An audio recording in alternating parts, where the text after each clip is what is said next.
করতে নিবেদন করছেন ট্যালেন্টো এভিয়েশন।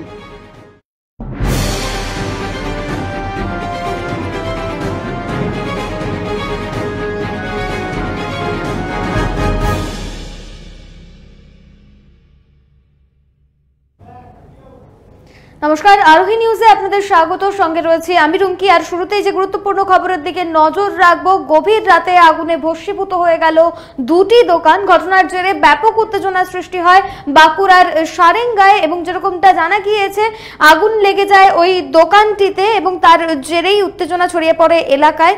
বৃহস্পতিবার গভীর রাতে আগুন লেগে যায় স্থানীয় একটি ইলেকট্রনিক্স ও সাইকেল রিপেয়ারিং এর দোকানে। আগুনের তীব্রতা এতটাই বেশি ছিল যে দোকানের মালপত্র পুড়ে ছাই হয়ে যায়। এরপরেই স্থানীয় বাসিন্দারা তারা খবর দেন দমকলে। ঘটনাস্থলে দমকল পৌঁছানোর আগেই আগুনে ভস্মীভূত হয়ে যায় দোকানটি। ক্ষয়ক্ষতি হয়েছে লক্ষাধিক টাকার এবং যার জেরেই মাথায় হাত পড়েছে ব্যবসায়ীর। তাহলে 2টার সময় আমার শাটারের শব্দ শুনে ঘুম ভাঙলো, যে কে হয়তো আমাকে বাইরে ডাকছে। দিয়ে হঠাৎ আমি ছাদে উঠে দেখি আগুন জ্বলছে। আগুন দেখেও আমার সন্দেহ হলো, ভাবছি হয়তো ইলেকট্রিক দোকান তো টুনি বাল্ব জ্বলছে।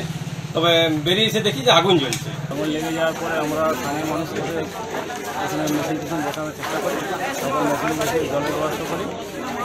হালকা আগুনটা নেমানো গেল, পুরো নেমাতে পারিনি। তারপর দমকলকে খবর দেওয়া হয়।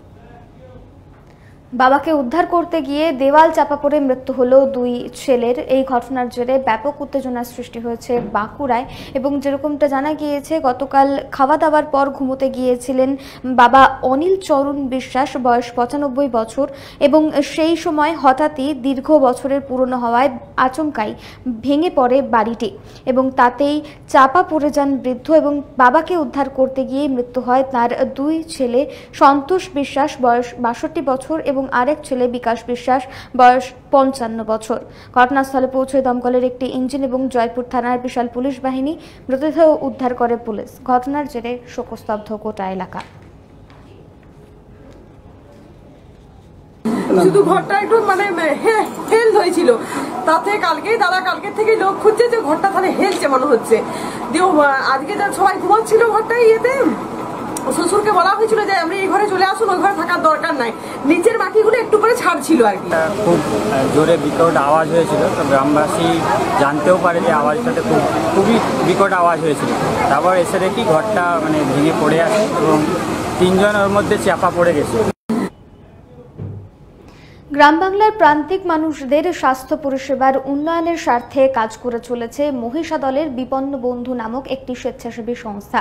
এতদিন ধরে 4 চাকার অ্যাম্বুলেন্সের ব্যবস্থা করে আসতো এই স্বেচ্ছাসেবী সংস্থাটি, কিন্তু এবার টোটো অ্যাম্বুলেন্সের ব্যবস্থা করলো এই স্বেচ্ছাসেবী সংস্থা। 1.5 লক্ষ টাকা ব্যয়ে এই প্রথম টোটো অ্যাম্বুলেন্স তৈরি করা হয়েছে।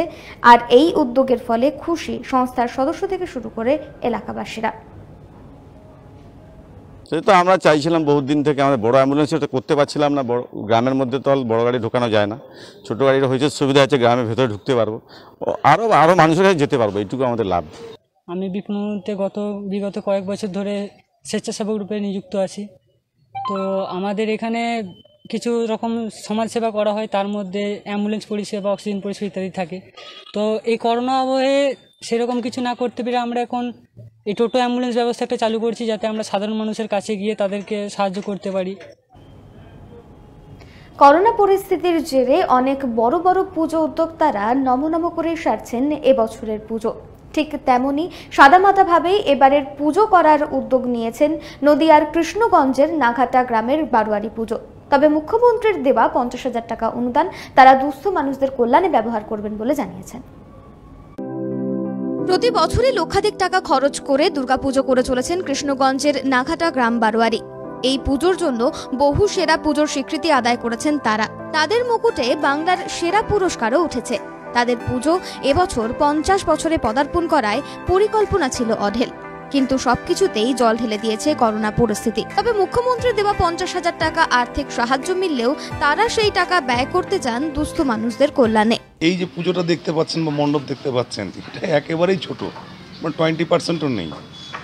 তা কিন্তু চিন্তাভাবনা টোটালটাই যে চিন্তাভাবনা ছিল সব কিছু নষ্ট করে দিয়ে এখন পুজোটাই আমাদের মেন হয়ে দাঁড়িয়েছে। কারণ পুজোটা করতে হবে, আমাদের বাড়ির সকলে পূজা পার্বণ করবে, অঞ্জলি দেবে, বাচ্চারা টুকটাক দু একজন আসবে, কিন্তু আগের মতো হয়তো আনন্দ করতে পারবো না, কিন্তু সকলের সাথে আনন্দে আমরা থাকতে পারবো এই আশা রাখছি। সরকারি সব নিয়ম মেনে পুজো মণ্ডপ তৈরি করা হচ্ছে বলে জানিয়েছেন উদ্যোক্তারা। এই বছর সাদা মাটা প্যান্ডেল হলেও পরের বছর সব ঠিক হলে আবার বড় করে পুজো হবে বলে জানিয়েছেন পুজোর উদ্যোক্তারা। ব্যুরো রিপোর্ট, আরোহী নিউজ। আপাতত এই পর্যন্তই। অন্যান্য সব খবরের জন্য নজর রাখুন আরোহী নিউজে।